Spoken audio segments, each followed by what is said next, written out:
Assalamualaikum warahmatullahi wabarakatuh. Perkenalkan, nama saya Ayu Sri Lestari. Saya dari lokal PGMI 6B.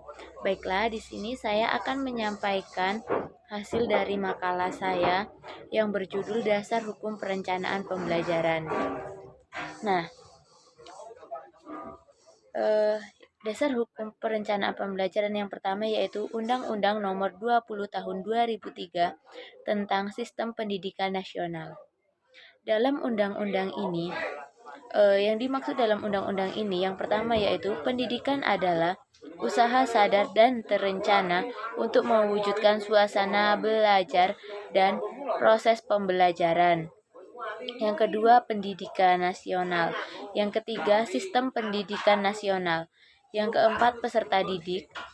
Kelima, tenaga kependidikan. Keenam, pendidik. Ketujuh, jalur pendidikan. Kedelapan, jenjang pendidikan. Kesembilan, jenis pendidikan. 10, satuan pendidikan. Ke-11, pendidikan formal. Yang selanjutnya, pendidikan non-formal. Ke-13, pendidikan informal. Dan masih banyak lagi. Nah, dasar, fungsi, dan tujuan dari tujuannya.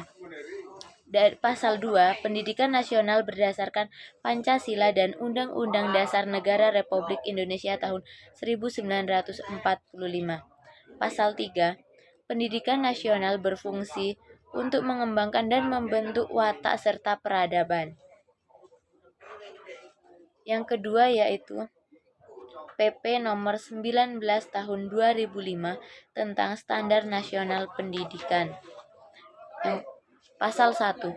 Yang pertama, Standar Nasional Pendidikan. Yang kedua, pendidikan formal. Ketiga, pendidikan non-formal. Keempat, standar kompetensi. Kelima, standar isi. Keenam, standar proses. Ketujuh, standar pendidik.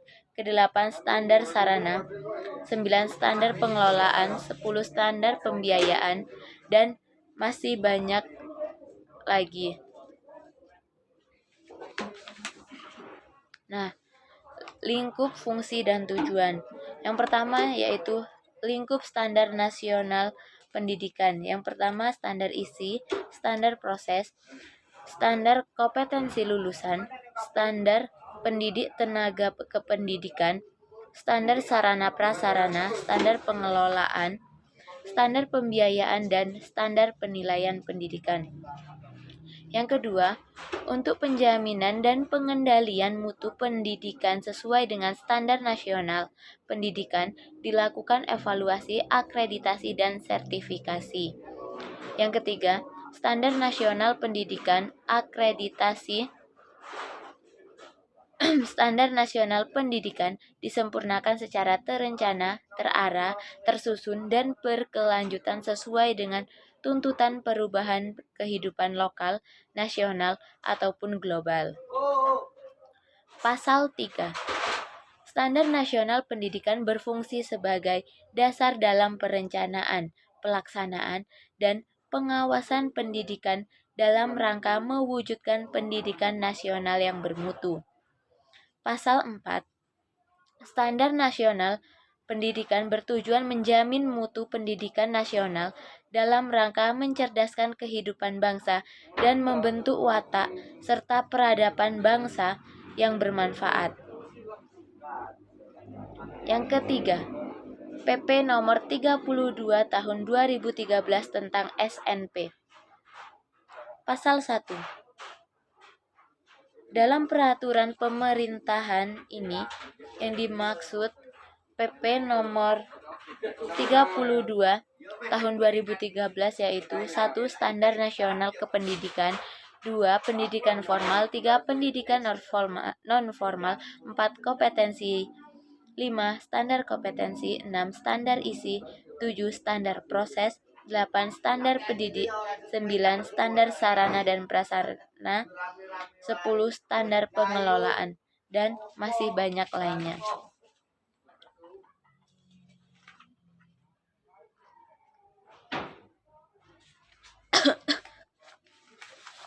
Selanjutnya yaitu Permendikbud nomor 54 64, 65, 66 tahun 2013. Nah, yang pertama yaitu Permendikbud nomor 54 tahun 2013. Pasal 1 berbunyi, standar kompetensi lulusan pendidik dasar, menengah, pendidikan dasar dan menengah digunakan sebagai acuan utama pengembangan standar isi, standar proses, standar penilaian pendidikan, standar pendidik dan tenaga kependidikan, sarana dan prasarana, standar pengelolaan dan standar pembiayaan. Yang kedua, standar kompetensi lulusan sebagaimana dimaksud pada ayat 1 meliputi kompetensi lulusan SD atau MI, SDLB, paket A, kompetensi lulusan SMP atau MTS, SMLPB, paket B, kompetensi lulusan SMA atau SLTA, SMK, MAK, SMALB, yaitu paket C. 3. Standar kompetensi lulusan sebagaimana dimaksud pada ayat 1 tercantum dalam lampiran yang merupakan bagian yang tidak terpisahkan pada materi Peraturan Menteri. Pasal 2. Dengan berlakunya Peraturan Menteri ini, Peraturan Menteri Pendidikan Nasional Nomor 23 Tahun 2006 tentang standar kompetensi lulusan untuk satuan pendidikan dasar dan menengah dicabut dan dinyatakan tidak berlaku.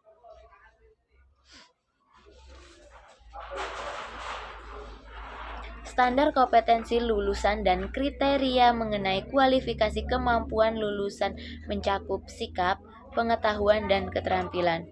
Tujuan standar kompetensi digunakan sebagai acuan utama pengembangan standar isi, standar proses, standar penilaian pendidikan, standar pendidik dan tenaga kependidikan, standar sarana dan prasarana, standar pengelolaan, dan standar pembiayaan.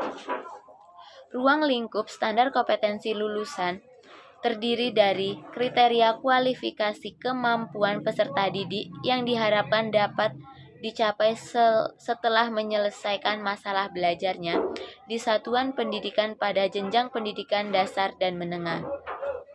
Yang kedua, Permendikbud nomor 65 tahun 2013. Pasal 1, standar isi untuk pendidikan dasar dan menengah yang selanjutnya dicabut.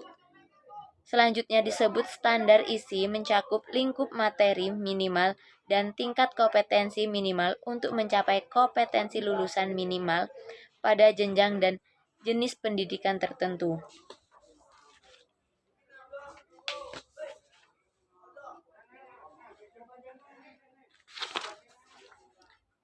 Selanjutnya yaitu Permendikbud nomor 65 tahun 2013.